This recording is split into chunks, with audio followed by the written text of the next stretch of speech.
Today we're highlighting the Oklahoma Proven Plant Selections for 2023. And today we're here with our shrub, which is the winterberry holly, or Ilex verticillata. Now this is a deciduous holly. It has bright green leaves, and they have nice smooth edges, so this doesn't have the spiky, pokey leaves like you would have with a lot of your evergreen hollies. But this is a great shrub. Now the species itself it is an eastern North American native. We're kind of on the western edge of where it grows. In its wild or native habitat, it can get up to 6 to 10 foot, sometimes even a little higher than that. But with our Oklahoma Proven selections, we're actually highlighting the dwarf cultivars that are available. These only get maybe 3 to 4 foot high, maybe 5 foot high and wide. So they're a perfect small shrub for the landscape. Now, winterberry hollies are quite diverse. They, again, will tolerate a wide variety of soil conditions, though they do prefer acidic soils. If we get a little bit on the higher pH side, above 7, then we can sometimes see some chlorosis on them. So they're probably a little bit better for central and eastern Oklahoma. They are very attractive plants. They're relatively drought tolerant once they get established, but they also tolerate wet soils very well. So they're also a great selection for maybe the rain garden if you have one of those.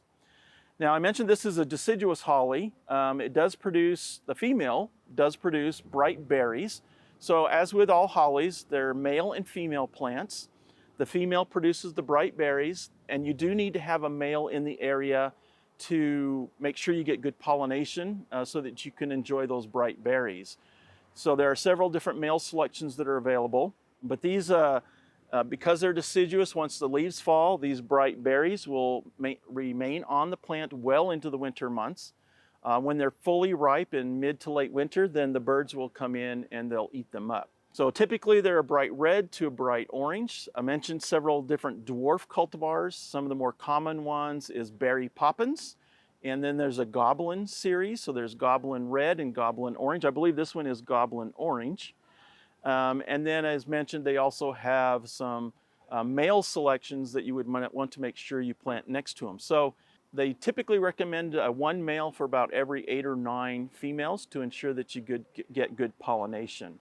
So with the Goblin series, there's the male is called Goblin Guy, and there's a male selection to help pollinate the Berry Poppins, which is called Mr. Poppins.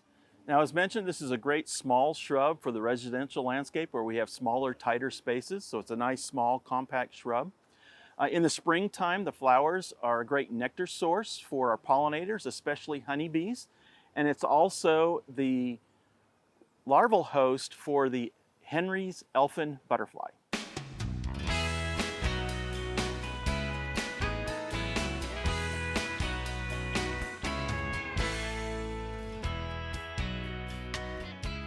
We hope you enjoyed this video as part of our Oklahoma Gardening YouTube channel. You can also find even more videos on the OK Gardening Classics YouTube channel. And join us on social media for great gardening tips, photos, and discussion.